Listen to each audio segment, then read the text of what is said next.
Graça e paz a todos, queridos irmãos. Aqui é o pastor Paulo Henrique e hoje, dando prosseguimento à nossa série de sermões, de mensagens expositivas sobre o livro de Salmos, hoje eu gostaria de compartilhar com vocês a exposição do Salmo 17.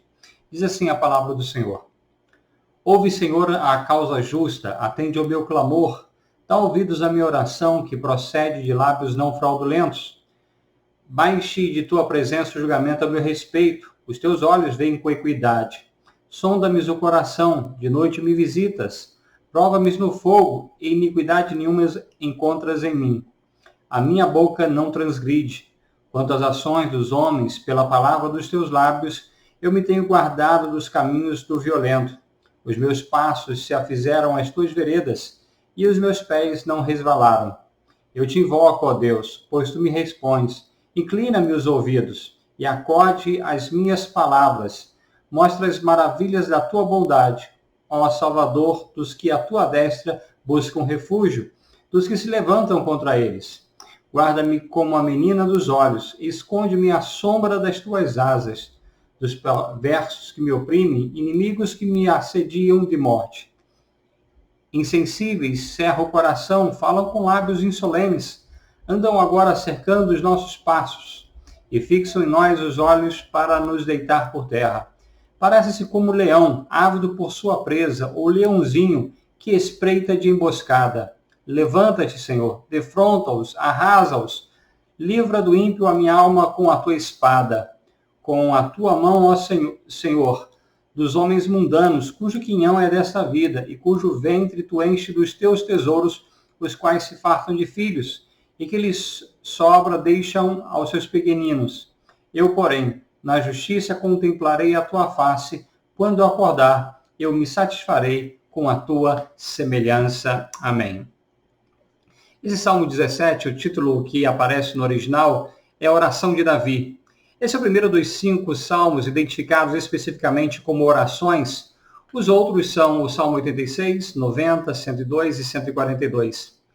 O livro de Salmos é um livro de orações, bem como uma coletânea de livros. O Salmo 17 é um salmo de lamentação, onde Davi clama por socorro e proteção divina contra os seus inimigos. Como muitos salmos de lamentação, esse lança luz sobre a violência e a traição dos tempos em que a sobrevivência diária diante da morte era um desafio constante. O salmo ele pode ser dividido em 3 partes. No versículos 1 a 5, nós temos um clamor por justiça. Nos versículos 6 a 12, Davi clama por proteção divina contra os seus inimigos, os quais ele descreve com clareza. E nos versículos 13 a 15, ele pede que Deus execute a justiça sobre os seus inimigos e encerra o salmo com a plena convicção da vitória final.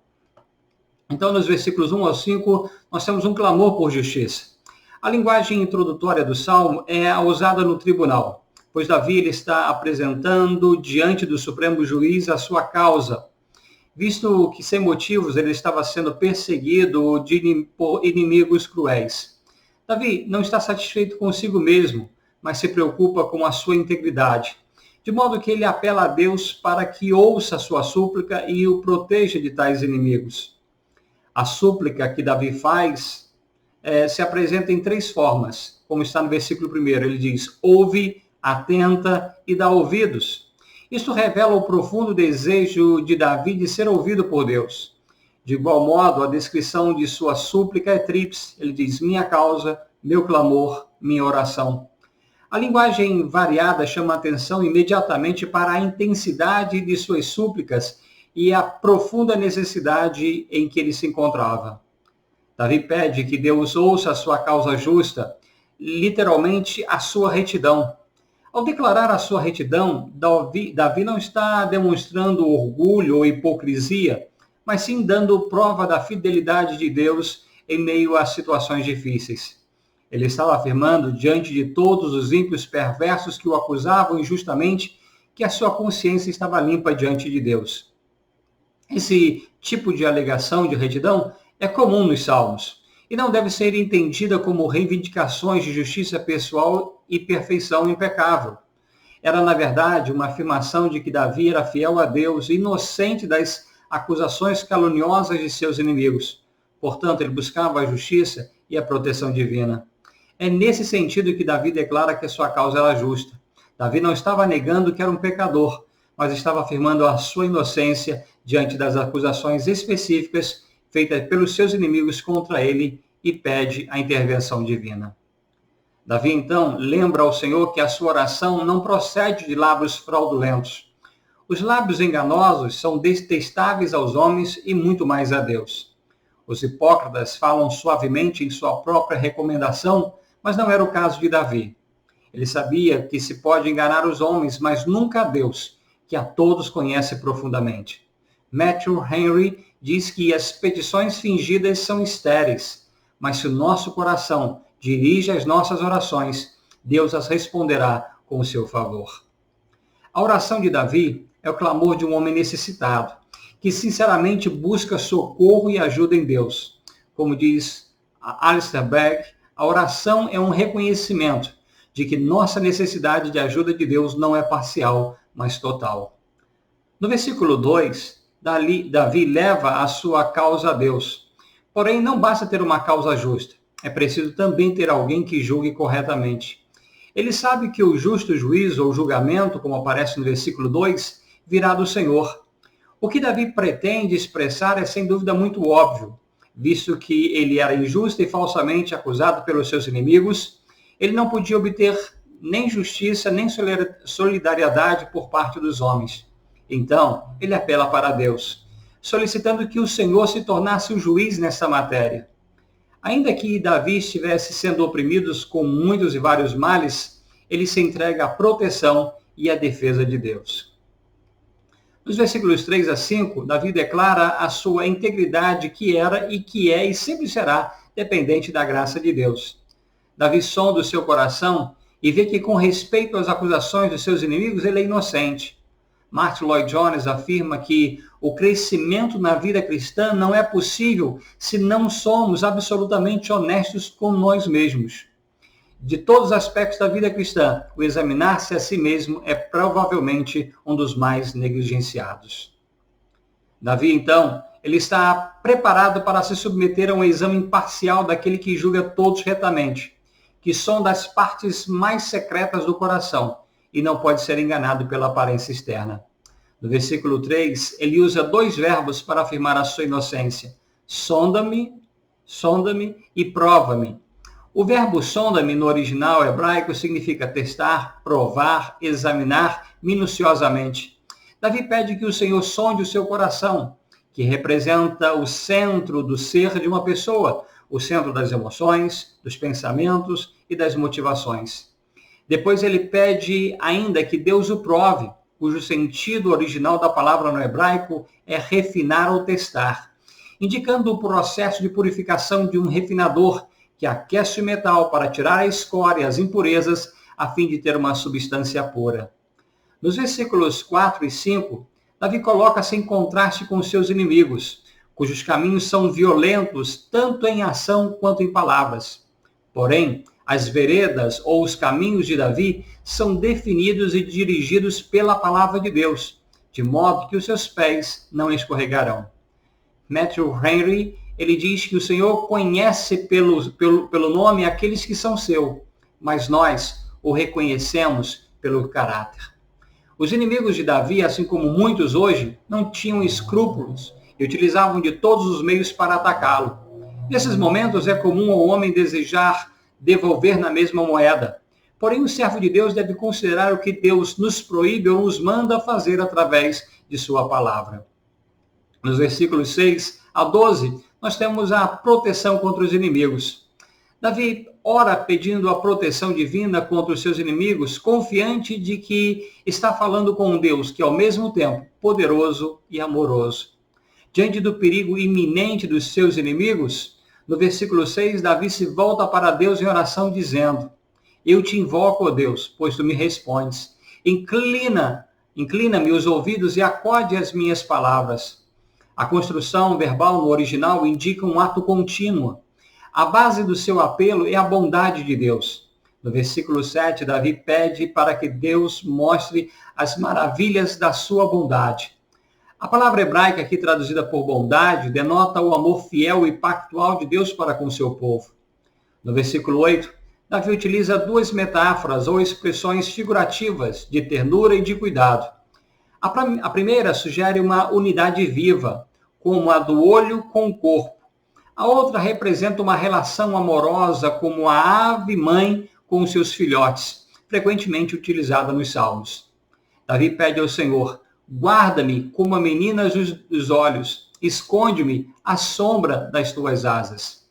A expressão menina dos olhos significa literalmente a filha menor do olho, e é uma expressão idiomática para se referir à pupila, a parte mais delicada do olho e uma das partes mais sensíveis do corpo humano, e, portanto, a parte que mais necessita de proteção. Do mesmo modo que uma pessoa protege essa parte vital da visão, assim Deus protege o seu povo. Já a metáfora "a sombra das tuas asas" tem o sentido de refugiar-se sob as asas de Deus. E é comumente utilizada no livro de Salmos e, de forma recorrente, tem a ver com as questões de cuidado e proteção relacionadas à proteção de Deus para com o seu povo. Pode ser uma referência a uma ave-mãe que protege os seus filhos, cobrindo-os com as suas asas, ou então aos querubins, cujas asas estendidas protegiam a Arca da Aliança no Templo em Jerusalém. O sentido é que debaixo das asas ou da proteção de Deus, estamos protegidos dos ataques daqueles que nos querem fazer mal. Nos versículos 9 a 12, Davi descreve o caráter e a crueldade implacável dos seus inimigos perversos. No versículo 9, Davi queixa-se da crueldade dos seus inimigos e, utilizando a figura de uma cidade sitiada, diz que eles o assediaram de morte, significando que eles jamais descansariam enquanto não visse concretizado o mal que planejavam contra Davi. Os inimigos de Davi eram homens arrogantes que se orgulhavam na sua prosperidade e que não temiam ao Senhor.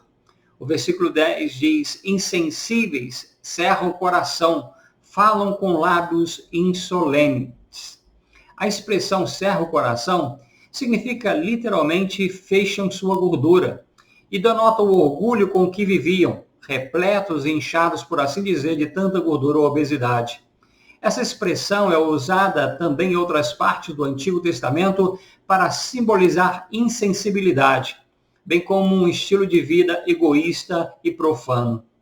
Essas pessoas mostram-se moral e espiritualmente insensíveis ao que é justo e não se perturbam quando fazem algo de errado. O coração de Davi, porém, era sensível à vontade de Deus. Os inimigos de Davi não eram apenas insensíveis, mas também rebeldes, pois não se submetiam a Deus e atacavam o servo de Davi, que, como afirma o versículo 11, sentia-se cercado de todos os lados. No versículo 12, como em outros salmos, Davi compara os seus inimigos ao leão, comumente conhecido por sua violência e crueldade. Não surpreende o fato de que o Novo Testamento descreva o diabo como um leão que ruge, buscando quem possa tragar. Nos versículos 13 a 15, nós vemos um clamor por justiça e a vitória final. Davi clama agora a Deus por justiça contra os seus inimigos e exprime o seu desejo e a sua esperança de um futuro glorioso. Quanto mais furiosamente Davi era perseguido por seus inimigos, mais ardentemente ele rogava por socorro e proteção de Deus. A linguagem militar usada por Davi em outros salmos é empregada também aqui. No versículo 13, Davi clama: levanta-te, Senhor, defronta-os, arrasa-os, livra do ímpio a minha alma com a tua espada. A linguagem se refere a um guerreiro, nesse caso o próprio Deus. Davi apela com urgência ao seu divino protetor para que venha como um guerreiro com a sua espada e derrote os seus inimigos, o libertando e resgatando de suas garras. Os inimigos de Davi são descritos no versículo 14 como homens mundanos, cuja prosperidade os tornava ainda mais arrogantes e cruéis. Porém, Deus executaria o seu julgamento sobre eles, e a única prosperidade que veriam seria nessa terra e não na eternidade. Ter tudo menos Deus em si já é um grande castigo, à luz do contraste total do versículo 15. A maioria dos homens olha para as coisas deste mundo como se fossem as melhores dádivas e não olham para mais adiante, nem demonstram interesse pelo provimento para outra vida. As coisas deste mundo, para tais pessoas, são consideradas tesouros. Porém, se comparadas às bênçãos eternas, são apenas lixo. João Calvino disse corretamente que nunca estaremos preparados para servir a Deus se não olharmos para além desta vida passageira. Enganamos a nós mesmos quando medimos a nossa felicidade ou satisfação na vida pela quantidade de bens que possuímos. Quando colocamos a riqueza no topo da nossa escala de valores, permitimos que o poder, o prazer e a segurança financeira obscureçam o valor eterno de nosso relacionamento com Deus. Pensamos que seremos muito felizes ou satisfeitos quando conseguimos a riqueza e o prazer, mas depois descobrimos que esses, na verdade, não satisfazem e que os prazeres se acabam. A verdadeira medida da felicidade, da satisfação, é encontrada no amor de Deus e em fazer a sua vontade. No versículo 15, o contraste de Davi com seus inimigos é mais uma vez evidenciado. Os inimigos de Davi buscavam a satisfação somente nas coisas terrenas desta vida. Porém, a satisfação de Davi vai além desta vida. Não existe satisfação maior para o homem a não ser em Deus e na sua boa vontade para conosco. Porém, essa satisfação não será perfeita até que cheguemos no céu. De modo que Davi aponta para o futuro glorioso. Ele diz: eu, porém, na justiça contemplarei a tua face. Quando acordar, eu me satisfarei com a tua semelhança. Davi se apodera de algo, embora muito tênue, da doutrina da ressurreição, que é expresso aqui como um despertar do sono. A presença real de Deus seria a sua alegria e satisfação. De igual modo, ver a face de Deus é o grande desejo e esperança de cada crente, como destaca 1 João capítulo 3, versículo 2, que diz: amados, agora somos filhos de Deus, e ainda não se manifestou o que haveremos de ser. Sabemos que, quando ele se manifestar, seremos semelhantes a ele, porque haveremos de vê-lo como ele é. John Owen, importante teólogo britânico do século XVII, destaca o esplendor dessa esperança dizendo: no estado futuro, Deus nos fará uma nova revelação de si mesmo, de tal maneira que tudo quanto sabemos agora parecerá como uma sombra. E concluindo, existem problemas que enfrentamos que são uma consequência direta dos nossos erros ou pecados. Quando erramos e sofremos por isso, nossas próprias consciências nos dizem que nosso castigo é justo. Mas é outra história quando nosso sofrimento não tem relação direta com algum erro que cometemos. E pior ainda é quando somos injustamente perseguidos. Era essa a situação de Davi nesse salmo. A integridade de Davi estava sendo duramente atacada por homens perversos, que o caluniavam e o difamavam de modo constante e cruel. Porém, Davi estava consciente de sua própria integridade e inocência diante da acusação dos seus inimigos. Como a maioria dos homens, Davi poderia ter buscado uma forma de se vingar, mas ele sabia que isso o tornaria igual aos seus adversários, mas não melhor. Apesar de ser cruelmente atacado pelos inimigos, Davi toma a decisão de não falar o que não convém. Ele diz: decidi que minha boca não pecará. Ele tem um pacto com o Senhor, tem obrigações éticas, tem o temor do Senhor no coração e nos lábios. Ele prefere confiar em Deus, que toma para si a responsabilidade de defender e salvar aqueles que nele confiam. Davi apresenta a sua causa a Deus e clama com grande intensidade pela ajuda contra os seus adversários que o cercam. Quanto maior for o nosso problema e nossas aflições, maior deve ser o nosso ardor em oração a Deus. Billy Graham disse: não importa quão sombria e sem esperança uma situação possa parecer, nunca pare de orar.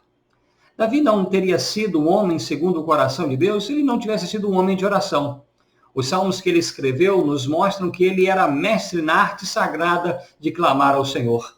O motivo de Davi enfrentar as suas crises com oração era a certeza de ser ouvido e respondido por aquele que tudo pode. Essa deve ser a nossa mesma atitude. Devemos aclamar ao Senhor confiante de que estamos falando com um Deus que tem todo o poder e que ama os seus filhos. Diante das situações que nos afligem, não podemos dar lugar ao desânimo ou à lamentação, antes devemos apresentar os nossos problemas e necessidades para aquele que pode, não somente responder às nossas orações, mas também, como diz Efésios 3:20, é poderoso para fazer infinitamente mais do que tudo que pedimos ou pensamos, conforme o seu poder que opera em nós. E como disse Josemar Bessa, nós não oramos para informar ou lembrar a Deus de todos os nossos problemas, mas para nos lembrar que Ele é Deus sobre todos eles. Que Deus abençoe todos, queridos irmãos, em nome de Jesus. Amém.